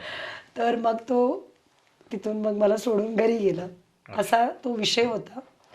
तेच म्हटलं हे लोक त्यांच्या एकामेकाचे त्यांच्या समाजासाठी सगळीकडे उतरतात. फ्रान्समध्ये घटना घडली आणि ते लोक इथे विरोध करत होते. म्यानमारला झालं की इथे त्यांचं रिॲक्शन असतं. पण आम्ही आमच्या बाजूच्या डिस्ट्रिक्टमध्ये झालं तरी आम्हाला काही पडलेलं नसतं. पण 10 वेळा कॉल केल्यानंतर 20 लोक जमत नाही कधी कधी विरोध करताना. बरोबर. असं आहे. तुम्ही टाटा इन्स्टिट्यूटचा एक उल्लेख सांगितला. किती % वाढले मुस्लिम पॉप्युलेशन? हे बघा, आता ऑफिशियली असं म्हणतात की पोस्ट इंडिपेंडन्स एक 10% पर्यंत मुंबईला मुस्लिम होते. पण आता ऑलमोस्ट ओव्हरऑल पर्सेंटेज तुम्ही बघितलं तर 22. पण काही एरियामध्ये 40, 50, काही आता दादरसारख्या एरियामध्ये कसं व्यापारसाठी येत आहेत. अजून ते स्थानिक हळूहळू होत आहेत. पण काही एरियामध्ये ऑलरेडी स्थानिक झालेत. जसं SRA आपण म्हणतो. तुम्ही जेव्हा वेस्टर्न एक्सप्रेसला गाडी घेऊन तुम्ही जाता, दोन्ही बाजूला तुम्ही कोणता झेंडा दिसताय तुम्ही बघा. अच्छा, वेस्टर्न एक्सप्रेसला. वेस्टर्न एक्सप्रेसवे, ईस्टर्न एक्सप्रेसवेला सगळे जे स्लम आहेत, most of the slum SRA encroachment हे लोकांचे आहेत. अच्छा. फ्रीमध्ये ना. आम्ही काय करतो, घर घेतो, आयुष्यभर EMI भरत बसतो. ह्यांना काय, जिथे ओपन स्पेस दिसलं, झोपडी बांधली, एक आलं की त्याच्याबरोबर अजून एक आले, 10 आले, 100 आले. मग पूर्ण एरिया त्यांच्या एक मिनी दौलतनगर, अहमदनगर, ये नगर, ओ नगर. आणि आपले स्थानिक ॲडमिनिस्ट्रेशन मदत करते पैसे घेऊन. करप्शन पण आहे याच्या मागे. बरोबर. असं सांगण्यात येतं की डेमोग्राफी इज डेस्टिनी. म्हणजे आपलं डेमोग्राफी बरेच आपल्या भविष्यातल्या गोष्टी निर्णय करणाऱ्या आहेत. जसं आपण आज युरोपमध्ये बघतोय काय तिकडचे हाल आहेत. तिकडचे जे मूळ निवासी आहेत, आज जे मायग्रेटेड लोकांमुळे यांच्या अवस्था काय आपण बघतोय. तर मुंबईमध्ये टाटा इन्स्टिट्यूट ऑफ सायन्सचे जे मी बोलली सर्वे, त्याच्यामध्ये त्यांनी स्पेसिफिकली सांगितलं येणाऱ्या 20 वर्षात हिंदू पॉप्युलेशन फक्त आणि फक्त 50-52% राहील. अच्छा. हां, एवढं कमी होणार आहेत. म्हणजे डेमोग्राफी बदललं की तिथलं सगळं बदलणार आहेत. म्हणजे तिकडचं उत्सव. आज आपण मुंबईमध्ये म्हणजे one of the safest city in the India. बरोबर. तुम्ही दिल्ली आणि बेंगळुरूला वगैरे कम्पेअर केलं तर मुंबई सेफेस्ट. मग 20 वर्षात आम्ही सेफ आहोत का हा प्रश्न पडतोय. जो सो कॉल्ड बोलणार आहेत ना, आम्ही असं बोललं की म्हणतं तुम्ही हेट स्पीच आहेत, तुम्ही जे बोलतो तुमच्या विरोधात केस व्हायला हवं. तर आम्ही म्हणतो जे रिॲलिटी बोललं की तुम्हाला हेट स्पीच वाटतं. जेव्हा कोणी बोलतो सर तनसे जुदा बोललं की तुम्हाला काय वाटत नाही. पण जेव्हा आम्ही डेमोग्राफीबद्दल बोललं तरी तुम्हाला वाटतं हेट स्पीच आहे. आणि आम्ही आपले लोकांना, आपले हिंदूंना आम्ही जागृत करतोय. आम्ही दुसऱ्या समाजाबद्दल काय बोलत नाही. आम्ही आपलं काम काय, आपल्या समाजात जे काय घडतंय त्याच्याबद्दल, डेमोग्राफी जे चेंज होते त्याच्यामुळे लव्ह जिहाद, लँड जिहाद, व्यापार जिहाद, ओट जिहाद, हे सगळे इवन मंदिर जिहाद पण. अच्छा. हा, मी जे आता बोलली मंदिरात मांस, म्हणजे ज्या पद्धतीने आपलं जिथे श्रद्धास्थान आहे त्याच्यावर तुम्ही असे आक्रमण करताय किंवा अतिक्रमण करतायत, तर हे आम्ही विरोध केला तर तुम्ही आम्हाला म्हणतो तुम्ही हेट स्पीच आहे, ह्यांच्यावर केसच करा. अच्छा. तर केस करण्यासाठी एवढा दबाव येतो आम्ही जेव्हा काम करताना असं सगळं. तर आमचे हेतू एवढंच असतो, आमचे हिंदू समाजामध्ये एकही असायला हवं. एक रहेंगे तो सेफ रहेंगे आपण म्हणतो ना, नाही तो बटेंगे तो कटेंगे, हे खरं आहे. जेव्हा योगीजी म्हणतो बटेंगे तो कटेंगे, हे खरं आहे. पण आम्ही एवढंच सांगतो येणाऱ्या काळात हिंदू महिला असतील, युथ असेल, आपल्याला एग्रेसिव्ह हिंदुत्वाची गरज आहे. नुसतं आता भाषण किंवा पुस्तकं हे नाही, ॲक्च्युली ते इम्प्लिमेंट होताना आपल्याला दिसायला लागेल. आता वेळ आलेली असं आहे की डेमोग्राफी खूप स्पीडमध्ये बदलत आहे. सरकार जेव्हा फॅमिली प्लॅनिंगच्या ॲडमध्ये पण हिंदू महिलांना दाखवण्यापेक्षा आता बुरखावाल्या महिलांना दाखवत जावा, तिथे गरज आहे. तिथे फॅमिली प्लॅनिंगची गरज आहे. तुम्ही म्हणताय युनिफॉर्म सिव्हिल कोड, सगळं धर्म समभाव तुम्ही म्हणताय ना, मग तुम्ही युनिफॉर्म सिव्हिल कोडला का विरोध करताय? बरोबर. जेव्हा हिंदू इझिली सगळ्या गोष्टी आम्ही एक्सेप्ट करतोय तर बाकी लोक का नाही एक्सेप्ट करत? तुम्ही सगळे रूल्स, रेग्युलेशन, कॉन्स्टिट्यूशनमध्ये चेंजेस सगळं आमच्यावर लादतायत, तर बाकीच्यांना का नाही करत? आम्ही सरकारला एवढंच म्हणतोय, family control, population control bill लवकर घेऊन या, लवकरचे लवकर घेऊन या. फक्त हम दो हमारे एक आम्ही फॉलो करतोय, बाकी सगळे हम दो हमारे 4-6. तर हे कुठेतरी थांबायला हवं. नाही तर डेमोग्राफी ज्या स्पीडनी चेंज होतोय ना पूर्ण देशात, मुंबईमध्ये तरी आहेतच, ते कुठेतरी थांबायला हवं. एवढं आमच्या मनापासून विनंती आहे मोदीजीनं, की नाहीतर आम्ही बघत राहू आपल्या हातातून, आपलं मातृभूमी आपल्या हातातून, भारत देश निघून जाईल. आणि आम्हाला हे नको आहे. म्हणून पॉप्युलेशन कंट्रोल बिल असेल, युनिफॉर्म सिव्हिल कोड असेल, हे सगळे बिल जेव्हा आमच्याकडे मेजॉरिटी, आपण लवकर ते लवकर इम्प्लिमेंट करा. बरोबर. तुम्ही आता उल्लेख केलात की ॲग्रेसिव्ह हिंदुत्व, ज्याच्यासाठी खरं तर तुम्ही ओळखला जातात. आणि माझी सगळ्या दर्शकांना पण कळकळीचं हे सांगणं आहे, अक्षताजींच्या डोळे त्यांचे थोडे पाणावले की खरंच आपली मातृभूमी आपली राहणार आहे का नाही. आणि म्हणून त्यांनी ॲग्रेसिव्हली त्या बोलतातच, प्रचंड ॲग्रेसिव्ह त्यांची वाणी आहे. पण याच्या जोडीला फील्डवर उतरून, मी मगाशी जे वर्णन केलं की फील्डवर उतरून त्या अतिशय ॲग्रेसिव्हली या जिहादींच्या विरोधात लढत आहेत. आपण त्या विषयाकडे आता येऊयात अक्षताजी. तर मला तेच विचारायचं होतं अक्षताजी की तुमचा तो व्हिडिओ खूप व्हायरल झाला होता की तुम्ही आणि तुमचे कार्यकर्ते प्रत्यक्ष हॉकर्सच्या विरुद्ध तुम्ही स्ट्रीटवर पण फाईट केलीत आणि नंतर बीएमसीच्या ऑफिसमध्ये जाऊन, आय थिंक, किंवा बीएमसीचं काय आस्थापन होतं मला माहित नाही, डेपो होता, तिथं जाऊन सुद्धा तुम्ही त्या अधिकाऱ्यांना आणि ती जी कोणी तिथं लोक बसलेली होती त्यांना जाब विचारला. तर तो काय विषय झाला होता तो? मुंबईमध्ये कसं आहे, BMC मध्ये एक असं एक 0 नंबर म्हणून एक कन्सेप्ट आहे, मे बी तुम्ही कधी ऐकलं नसेल.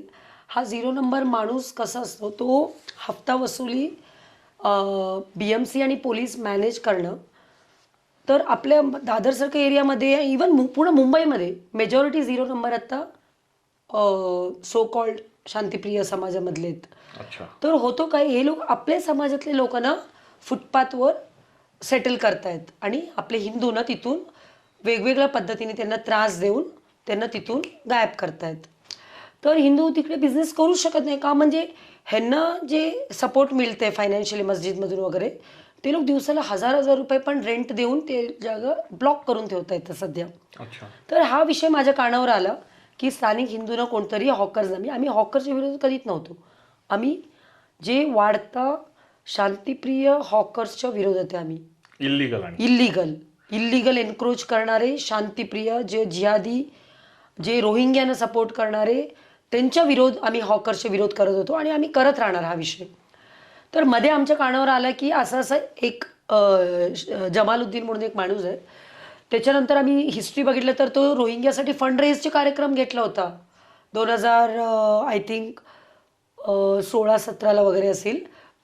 तर जेव्हा मला कळलं की हा हिंदूंचं सामान रस्त्यावरून जे हॉकर्स, हिंदू हॉकर्स आहेत, त्यांचा सामान माल उचलून घेऊन जायचे आणि त्यांना 1200 रुपये फाईन लावायचे रोज. तुम्ही विचार करा, 1200 रुपये रोज फाईन, मला कोण बिझनेस धंदा करणार रस्त्यावर, हिंदू सोडून जायचे. 1200 रुपये fine Jamal Maharaj, BMC staff नाहीये. जमाल 0 नंबर आहे. 0 नंबर म्हणजे एजंट. काय हे 0 नंबर ही काय संकल्पना आहे मला, किंवा खरंच म्हणजे जरा थोडं विस्तृत करून उलगडून सांगितले तर बरं होईल. जरा विस्तृत याच्यावर भाष्य केलं. काय 0 नंबर म्हणजे ही सरकारी टर्म नाहीये? नाही, सरकारी टर्म नाहीये. हे एक 0 नंबर एक असा एक पर्सन आहे, तो हॉकर्स, जे इलिगल हॉकर्स असतात आणि BMC ऍडमिनिस्ट्रेशन, पोलीस, यांना जो मॅनेज करणारा माणूस असतो, तो 0 नंबर. त्यांना 0 एन्क्रोचमेंट डिपार्टमेंट आहे, त्यांच्याबरोबर हा काम करतो. बीएमसीचं एन्क्रोचमेंट डिपार्टमेंट. बीएमसीच्या एन्क्रोचमेंट डिपार्टमेंट बरोबर हे 0 नंबरवाले काम करतात. हा 0 नंबर एन्क्रोचमेंट डिपार्टमेंटचा अधिकृत हिस्सा नाही? नाही, हे सगळे सिस्टम आहे, इलिगल सिस्टम बसवलेलं. अच्छा. हफ्ते वसुलीसाठी. बरं. आणि ह्याच्यामध्ये मेजॉरिटी लोक शांतिप्रिय समाजातून आहे. अच्छा. डेफिनेटली मग ह्यांच्यात लोकांना हे लोक सेटल करतायत फुटपाथवर, जे लँड जिहादच्या पार्ट आहे. मुंबईचे मेजर पार्ट आता ह्यांच्या ताब्यात आहे. का म्हणजे हे 0 नंबर त्यांच्या लोकांना व्यवस्थित तिकडे बसवतायत. म्हणजे BMCला इलिगल कामासाठी पैसे गोळा करण्याचं काम हे 0 नंबर करतो. आणि 0 नंबर BMC वाले काय बोलणार, आप इसमें गिरने का नहीं, आपको महीने को इतना मिलेगा. अच्छा. इधर मेरे लोक बैठेंगे.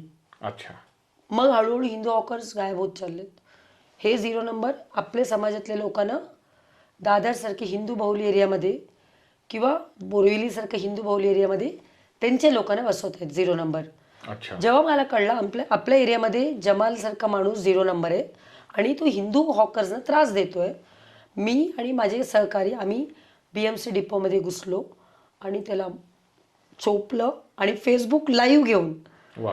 फेसबुक लाईव्ह घेतला आम्ही. तिथले तुम्ही ते षटकार तिथं जे लगावलेत हा त्याच्यावरूनच मी म्हणलं की आपल्याला सगळ्यांना सचिन तेंडुलकर माहितीये, हा पण अक्षता तेंडुलकर जे आहेत की ज्यांनी एक वेगळ्या प्रकारचे षटकार तिथं जाऊन ठोकलेले आहेत. आणि ती गरज होती तिथे. हा. ते जो दम द्यायची गरज होती का, म्हणजे हे लोक म्हणतात ना लातो के भूत बातों से नहीं मानते. हा हा. मग ह्यांना असा फटके द्यायची गरजच होती. तोंडी जाऊन काय हात जोडून थोडं आपण विनंती करणार होतो, अरे बाई आपले लोक क्यों तकले, असं नाही. ह्याला त्याच्याच भाषेत आपण त्याला दिलं, तिथून त्याला हाकलून दिलं. नंतर त्या दादरमध्ये आता त्याची एंट्री नाहीये. अच्छा. नाहीये. हो. म्हणजे दादर आता एन्क्रोचमेंट मुक्त झालेलं. नाही नाही, एन्क्रोचमेंट मुक्त नाहीये. परत मी सांगते, त्याच्यामध्ये तो माणूस 0 नंबर तिथून गेला, हा. पण आपले हिंदू म्हणतात ना जयसिंग आपल्यामध्ये तर असतात. हा हा. जे गद्दार हिंदुत्वाच्या लढाईमध्ये हिंदूच काही आहेत, ते हिंदूंना विरोध करणारे पैसेसाठी. अच्छा. जे हफ्ते तो घेत होता, तर काही हिंदू घेत आहेत मुस्लिमकडून. बर. त्यांना हिंदुत्वाचे पडलेले नाहीये. अच्छा. म्हणून मी म्हणते हिंदूंमध्ये हिंदू काही गद्दार आहेत, त्यांना पण आपल्याला आयडेंटिफाय करायची गरज आहे. बरोबर.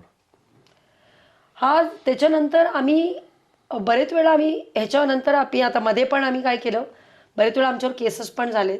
माझ्यावर 7 केस आहेत, 7 FIR आहेत. त्याच्यामध्ये 4 पॉलिटिकल आहेत, 3 असं जे आपण बांगलादेशी विरोधात लढतोय, बांगलादेशी रोहिंग्यांच्या विषयात, ज्यांना मलाही माहिती आहे मारायला नाही पाहिजे, पण काय काय वेळेला आपलं मारल्याशिवाय पर्याय नाही. त्याच्यामुळे समाजात कुठेतरी अवेअरनेस पण आलेले आहेत.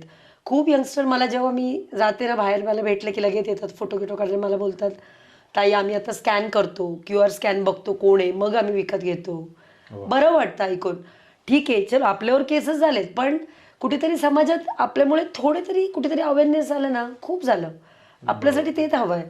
म्हणतात ना, मला पर्सनली त्याच्यामध्ये काही इंटरेस्ट नाही. म्हणतात ना, भगवा से सजा मेरा देश चाहिए बस. बाकी पर्सनली आम्हाला नाव नको, फेम नको, काही नको. फक्त आपला देश भगवामय राहू दे. जे आहे छत्रपती शिवाजी महाराजांनी आपल्यासारखे म्हणजे लोकांवरती विश्वास ठेवून काहीतरी ठेवून गेले असतील ना आपल्या हातात, तर आपलं सगळ्यांचे काम आहे की आपण हिंदवी स्वराज्य टिकून कसं ठेवता येईल, आपण सगळ्यांनी मिळून काम करायला हवं, एवढंच मला वाटतं. म्हणून आम्ही एग्रेसिव्ह हिंदुत्वावरतीच आम्ही विश्वास करतो. हे रिक्वेस्ट लेटर द्या, हे कर.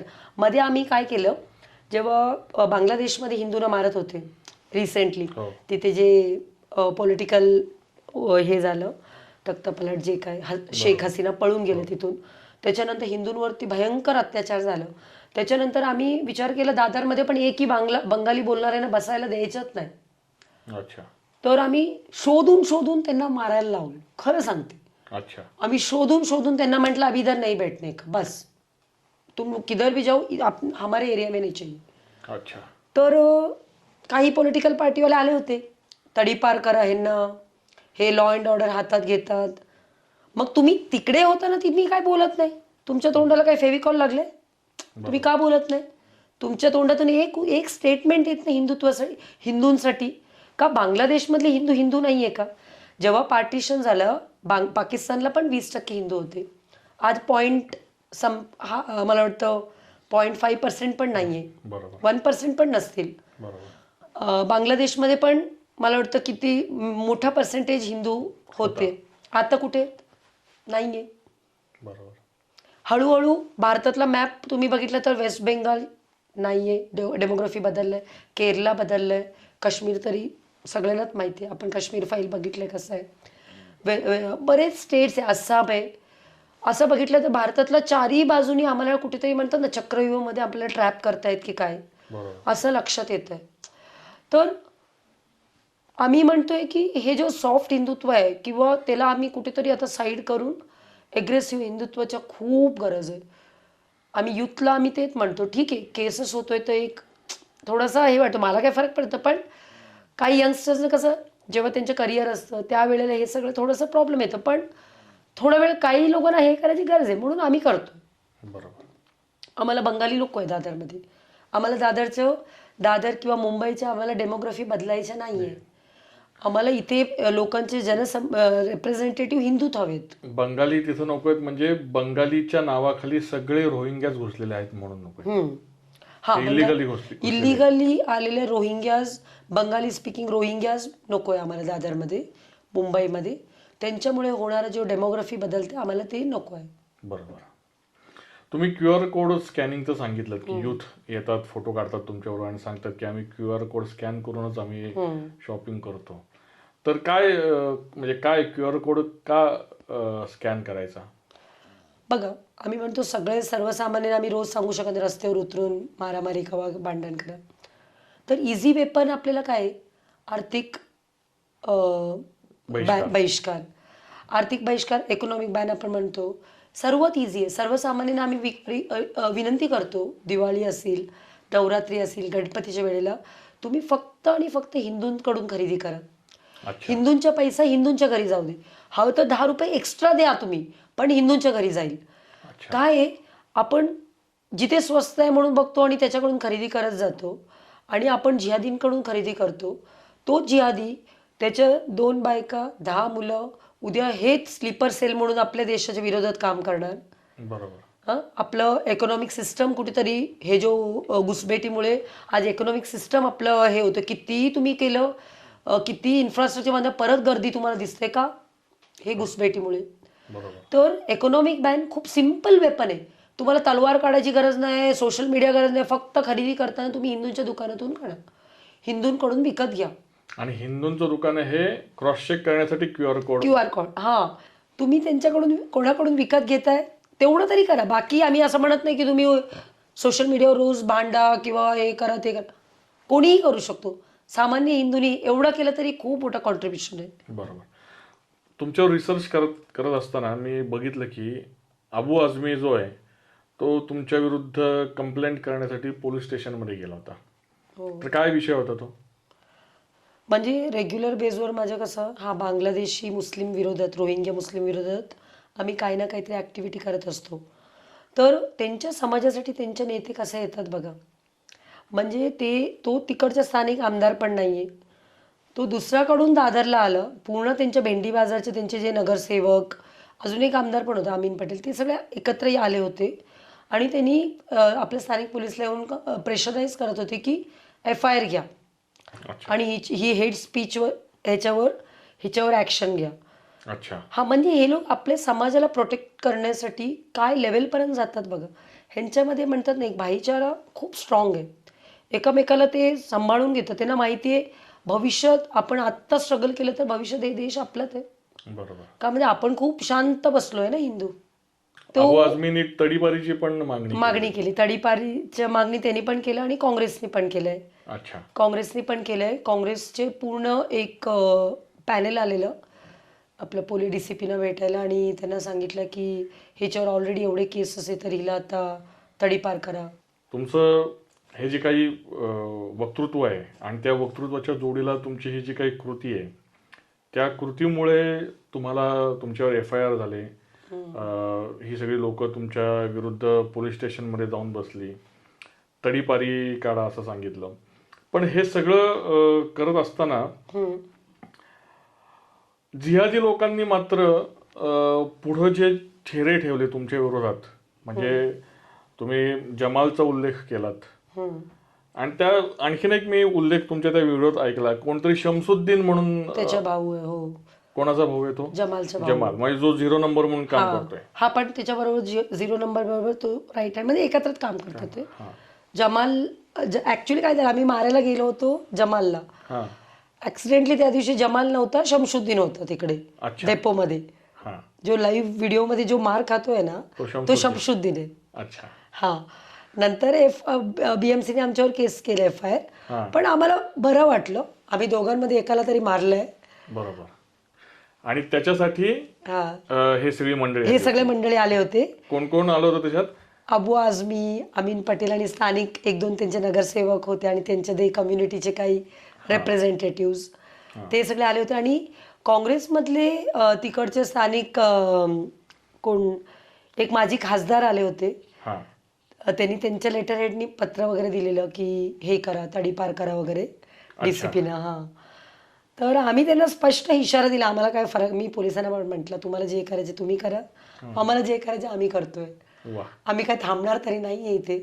अबू आझमी येऊ दे, अमीन पटेल येऊ दे किंवा काँग्रेसचे पूर्ण पॅनल येऊ दे, पण हिंदुत्वासाठी आम्ही काम करत राहणार. ते कितीही तडीपार करा बोला किंवा आमच्यावर FIR करा, काही करा, पण आपल्या धर्मासाठी आपलं काम कंटिन्यू करत राहणार. आम्ही कधीही थांबणार नाही, आम्ही कोणाला घाबरणारही नाही.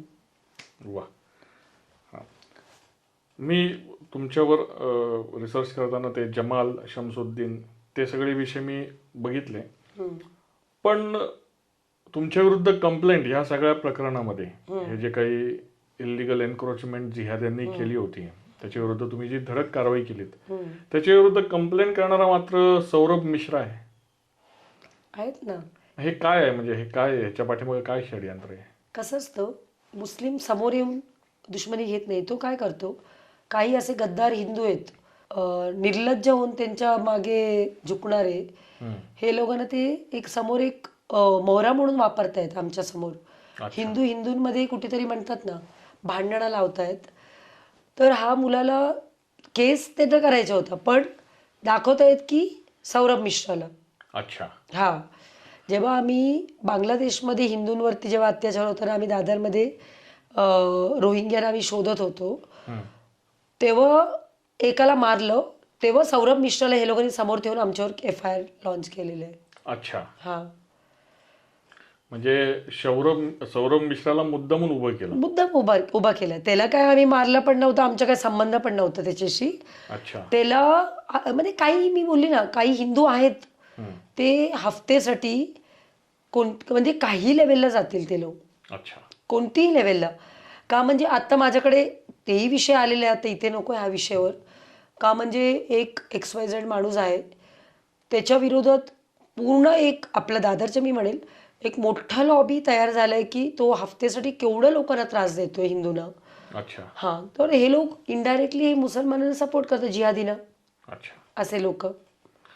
मग तुम्ही अशाच लोकांसाठी मुल्ला का एजंट असे शब्द वापरलाय का? डेफिनेटली. प्रोफाईल मध्ये मी वाचलं मुल्ला मुल्ला का के एजंट. एजंट. हां, मुल्ला के एजंट आपले हिंदू असतात ना, हिंदू त्यांच्यासाठीच आहे हा स्टेटमेंट होता, मुल्ला के एजंट. बर. या गद्दार हे जे काही जिहादी आहेत, हां, हे जे या जिहाद्यांपेक्षा हे मुल्ला के एजंट बनून जे हिंदू लोक किंवा आपल्यातली लोक येतात, हो. ह्यांच्याशी कसं टॅकल करणार तुम्ही? सर्वात डिफिकल्ट प्रश्न आहे. का म्हणजे आम्ही जिहादीना जाऊन मारू, ठोकू, काही करू, पण आपले लोकांना आम्ही मारू पण शकत नाही. एक नाही, खूप डिफिकल्ट प्रश्न आहे. का म्हणजे इथे मला असं वाटतं पर्सनली, पैसा एक असं म्हणजे जुने काळात कसं होतं, राज्यासाठी किंवा त्याच्यासाठी पण खूप लोकांनी औरंगजेब असेल किंवा अकबर असेल त्यांच्याशी सेटलमेंट केलेले हिंदू राजे आहेत. बरोबर.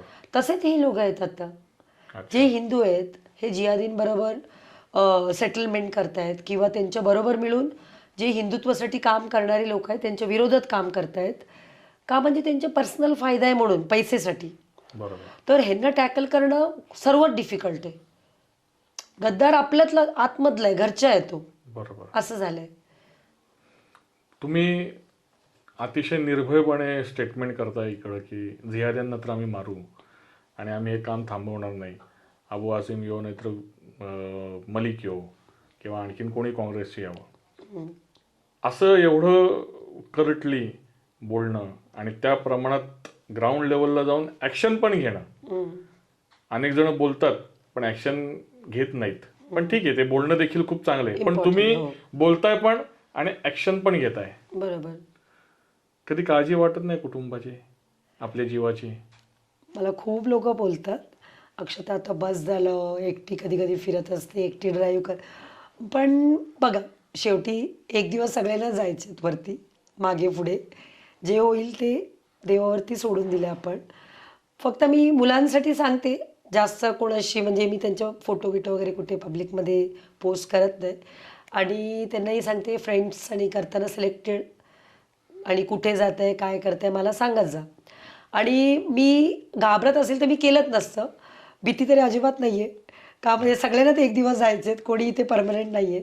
बरोबर. एवढा आनंद राहील की ॲटलीस्ट आपल्या धर्मासाठी काहीतरी करून आपण गेलो किंवा नुसतं विचार करत बसली नाही. जे आपल्याला वाटलं मनाला आम्ही केलं. भीती असं नाही, पण लोक म्हणतात की सांभाळून राहा. बरोबर. असं नाही, काही मला गिफ्ट पण आलेले आहेत, काही तलवारी दिलेले आहेत काही लोकांनी, पण मी अच्छा. नंतर रिटर्न केलं. मी म्हटलं आपण ते पण तुमच्या वाणीचा प्रभाव आणि तुमच्या हातांनी तुम्ही ठोकलेले षटकार अं, हेच एवढं जिहाद्यांसाठी काफी आहे की या कुठल्या गोष्टींची मला वाटत नाही गरज पडणार नाही. तुमचा तो जो काय रुद्र अवतार जो तुम्ही लक्ष फेसबुक असेल मध्ये त्यांचं. दाखवता अं, तो रुद्र अवतार बघूनच कोणाचं धाडस होणार नाही तुमच्या विरुद्ध जाण्याचं. पण अशा रणरागिणी, हिंदू शेरनी, हिंदू वाघीण, अक्षताजी यांचं कौटुंबिक जीवन कसं आहे किंवा आपण जे म्हणतो मातृत्व, वात्सल्य, हो. असं कुटुंबाच्या प्रति वेळ देणं होतं. कौटुंबिक माहिती कशी आहे तुमची किंवा कुटुंब म्हणून अक्षताची कशा असतात? आई आई असते शेवटी. आणि प्रत्येक स्त्री मला वाटतं तिच्यामधलं एक मोठा गुण म्हणजे ती प्रेमळ आणि वात्सल्य किंवा मातृत्व तिच्या जे असतं तसं मी पण आहे. माझे दोन मुलगे आहेत, मला मुलं आहेत. मला खूप लवकर लग्न झालं आहे, त्याच्यामुळे माझा मोठा आता 23 वर्षाचा आहे, 23. अच्छा. आणि धाकटा 18 कंप्लीट आहे, 19 इंजिनिअरिंग करतोय. माझ्याशी दोघंही खूप क्लोज आहेत. दिवसभर काय होतं, मी रात्री घरी गेले की त्यांच्याशी मी गप्पा मारते. वा. मग आता काय होतं, राजकारण आणि बाकीचा वेळ खूप कमी असं, म्हणजे सकाळी मी बाहेर पडलं की मग डायरेक्ट रात्रीच येते घरी. कधी 10, 11, 12 टाईम नसतं मग. बरोबर. पण बॅलन्स करते मी तसं. अच्छा. पण एक आहे, आधी जेव्हा BJP नव्हती त्याच्या अगोदर त्यांना आवडत्या गोष्टी वगैरे बनवायच्या घरी, जेवण वगैरे. अच्छा. आता एवढा वेळ मिळत नाही, तर जेवढा होईल तेवढा करते. खूप म्हणजे माझ्या मुलांबरोबर खूप चांगले संबंध आहेत, खूप क्लोज आहेत आम्ही. वा. सगळ्या गोष्टी बोलतो, म्हणजे धर्माच्या विषय पण बोलतो. ह्याच्याबद्दल बोलताना त्यांच्याही काही गोष्टी, यंगस्टरचे जो माइंडसेट असतं, आई असं नाही तसं नाही, म्हणजे ते मलाही काही गोष्टी सांगतात की आई असं नाही चालत आजकाल, असं आहे, म्हणजे तो आत्ताचे विचार. मग मी त्यांना काही गोष्टी सांगते, मग त्यांना पटतं. खूप म्हणजे जेवढ्या वीरांगना अक्षताची आहेत तेवढ्याच कुटुंब वत्सल पण अक्षताची आहे. गरजच आहे. फॅमिली फर्स्ट, फॅमिली सिस्टम टिकायलाच हवं. फॅमिली सर्वात फर्स्ट. मला असं वाटतं प्रत्येक स्त्रीला बरोबर. फॅमिली इम्पॉर्टंट आहे. फक्त ठीक आहे, आपल्या कामामुळे आपण वेळ किती देतो थोडासा तिथे, पण पारिवारिक जे काय असेल, खूप महत्त्वाचे रोल असतं आपल्या महिलेसाठी, प्रत्येक महिलेला. बरोबर. त्याच्यामुळे मी तिकडे गेलं की मला बऱ्याच वेळा मी सगळ्या गोष्टी विसरते घरी गेलं की. अच्छा. मग मी माझ्या किचनमध्ये, हा तुम्ही जेवलात का नाही, कॉलेजमध्ये काय झालं, एक्झाम्स कधी, हे सगळे. वा. भाजपच्या पहिल्यांदा महिला अध्यक्षा, त्याच्या आधी दुर्गावाहिनी नंतर विश्व हिंदू परिषद दुर्गावाहिनीचं काम केल्यानंतर भाजपमध्ये महिला अध्यक्षा, त्याच्यानंतर तुम्ही विधानसभेच्या अध्यक्षा झाले. हो. आणि 36 मतदारसंघांमध्ये एकमेव असा मतदारसंघ होता की जिथं महिला अध्यक्षा म्हणून आहेत. हो. आणि बेसिकचे अध्यक्ष होते. हो. बेसिकच्या अध्यक्ष म्हणजे ज्याला बोलीभाषेत फादर बॉडी हो. म्हटलं जातं. आणि आता त्याच्यानंतर तुम्ही सरचिटणीस झालेला आहात. हो. मध्य मुंबई, दक्षिण मध्य मुंबईच्या. किती मतदारसंघ तुमच्या आता 6 6 मतदारसंघ आहेत. आणि काही अतिसंवेदनशील विधानसभा पण आहेत, अणुशक्तीनगर आणि धारावी. अच्छा. या संवेदनशील आहेत. संवेदनशील असल्यामुळे ते कदाचित तुमच्याकडे दिलेले आहेत. May be. तिकडचे काही हिंदुत्वासाठी काम करणारे कार्यकर्ते पण खुश झालेत. मला बोलले, ताई आता पोलीस स्टेशनमध्ये आम्हाला गरज पडली तर कॉल करत. बरोबर. मी म्हटलं एनी टाइम. आणि काय सांगणार यूथसाठी, आमच्या दर्शकांसाठी काय मेसेज असेल तुमचा? मी एवढी मोठी नाही पण सांगेल, पण माझ्या एक एक्सपिरियन्सच्या ह्याच्याने मी एवढंच सांगेल, आत्ता सध्याच्या परिस्थिती आपण एवढं शांत राहून चालणार नाही. एक कट्टर हिंदुत्वाची आपल्याला सगळ्यांना म्हणजे गरज आहे. त्याच्यामध्ये मी बोलले ना, सॉफ्ट हिंदुत्वापेक्षा थोडासा हार्ड हिंदुत्व आता. म्हणजे ठीक आहे, तुम्ही कुठेतरी व्याख्यान ऐकलं, पुस्तक रीड करताय, सगळं ठीक आहे, पण जेव्हा तुम्हाला कुठे तुमच्या डोळ्यासमोर काहीतरी घडताना दिसते, ऑन द स्पॉट रेस्पॉन्ड द्यायची खूप गरज आहे. बरोबर. कन्व्हर्जन असेल, लव्ह जिहाद असेल, इलिगल तुमच्या घरासमोर कोणीतरी येऊन एन्क्रोच करतोय, इमिडिएटली तुम्ही विरोध करा. जे कोणताही धर्म तो असेल, तुम्ही म्हणजे तेव्हा जिहादी आपण म्हणतो, जिहादी म्हटलं की खूप लोक घाबरतात, अरे ते लोक खूप शॉर्ट टेम्पर असतात, काय करतात. काही नसतं, हे सगळे भ्रम आहे. कोण कोण कोण म्हणजे खूप डरपोक असतात, फक्त तुम्ही आवाज काढायचा बस. माझ्या युथला एवढंच आहे की कोणी घाबरू नका, सगळे डरपोक, सगळे स्ट्रॉंग, म्हणजे आम्ही सनातनीत आहे. वा. म्हणून हजारो वर्षाच्या आक्रमण नंतर सुद्धा आम्ही आज एवढं मजबूत आपण इथे टिकलोय. आपलं मंदिर पण आहेत, आपले संस्कार पण आहेत, आपले सगळं आम्ही टिकून आहेत. तर अजून 1000 वर्ष आम्ही टिकू. पण आपले युथ स्ट्रॉंग, बोलतात ना, एक स्टँड प्रत्येक वेळेला घ्यायला हवं, वा. कडकपणे. एवढंच आमची एक विनंती आहे. खूप छान वाटलं अक्षताजी आपल्याशी गप्पा मारून. आणि खरंच यूथला तुम्ही जो संदेश दिलाय तो खूपच महत्त्वाचा आहे, अतिशय मौल्यवान आहे. खूप आनंद वाटला आम्हाला आणि तुमचा आम्हाला खरंच खूप अभिमान आहे. खूप खूप धन्यवाद. थँक्यू. तुमचेही धन्यवाद. आणि तुम्ही मला बोलवलात आणि एक प्लॅटफॉर्म दिलात, जे हिंदुत्वाच्या विषयावर युथ असतील आपल्या ऑडियन्सशी बोलायला, संवाद साधायला. तर परत एकदा धन्यवाद आणि सगळ्यांना जय श्रीराम. जय श्रीराम. काय बोलू, मला शब्द सुचत नाहीयेत असं नाही मला म्हणायचं, तर काय काय बोलू मी हे मला कळत नाहीये. प्रत्यक्ष जिहाद्यांच्या मॉबमध्ये 100-200 जिहादी थांबलेले असताना रस्त्यात आडवी गाडी लावणं आणि त्या जिहाद्यांना खडसावून सांगणं की हे इथं चालणार नाही, ये रस्ता क्या तुम्हारे बाप का है क्या, और तुम्हें घर में घुस के मारेंगे, अशी हिंदू वीरांगना एन्क्रोचमेंटच्या विरोधात अक्षरशः जीवाची तमा न बाळगता जिहाद्यांना ठोकणारी अशा सौ अक्षताजी तेंडुलकर सामाजिक क्षेत्रात, हिंदुत्वाच्या क्षेत्रात अतिशय ॲग्रेसिव्हली वाटचाल चालू असताना कुटुंबाकडे पण दुर्लक्ष नाही बरं का, करिअरकडे पण दुर्लक्ष नाही. त्यामुळे सॅफ्रॉन फेमिनाईनच्या एपिसोडमध्ये मला आवर्जून सांगावंसं वाटतं की करिअर करताना कुटुंबाकडे दुर्लक्ष होतं, ही जी एक मांडणी केली जाते आणि हिंदू महिलांना मिसलीड केलं जातं, ते हिंदू महिलांनी मिसलीड होऊ नये आणि आपल्यासमोर सौ अक्षताजींचा आदर्श घ्यावा की आपलं करिअर करताना, त्यांचं राजकीय क्षेत्र हे त्यांचं करिअरच आहे, करिअरमध्ये वाटचाल करताना त्यांनी कुटुंबाकडे दुर्लक्ष केलेलं नाही. त्यामुळे करिअरिस्टिक महिला ज्या असतात त्यांनी कुटुंबाकडे दुर्लक्ष करू नये, मुलांच्या संगोपनाकडे दुर्लक्ष करू नये. कारण की अक्षताजींनी सांगितलं की फॅमिली फर्स्ट, फॅमिली टिकली तर समाज टिकेल आणि देश टिकेल. त्यामुळे फॅमिलीकडे दुर्लक्ष करून चालणार नाही. एखादी मुलगी खूप बोल्ड आहे असं जेव्हा म्हणलं जातं तेव्हा तिने कमी कपडे घातलेले असतात आणि काहीतरी वेगळी ती फॅशन करत असते आणि त्या मुलीलाही ते हवं असतं की आपण अशी फॅशन करतोय, आपण कमी कपडे परिधान केलेत आणि आपल्याला लोकांनी बोल्ड म्हणावं. पण तसं नाही आहे बरं का. बोल्डनेसची खरी व्याख्या काय आहे, तर खरी व्याख्या अशी आहे की आपली प्रतिभा, आपली बुद्धीची तरलता ही लोकांना कळाली पाहिजे की एक स्त्री, एक मुलगी ही बुद्धिमान आहे, तिचं चातुर्य लक्षात आलं पाहिजे, तिची बुद्धिमत्ता लक्षात आली पाहिजे, तिचं व्यवहार ज्ञान लक्षात आलं पाहिजे. आणि अक्षताजींकडे बघितल्यानंतर आपल्याला लक्षात येतं की साडी परिधान करून, कपाळावर कुंकू लावून, कपाळावर टिकली लावून देखील आपल्याला बोल्डनेस व्यक्त करता येतो. आपली बुद्धीचं चातुर्य, आपली प्रतिभा ही व्यक्त करता येते, आपल्या कर्तृत्वाचा आलेख हा उंचावता येतो.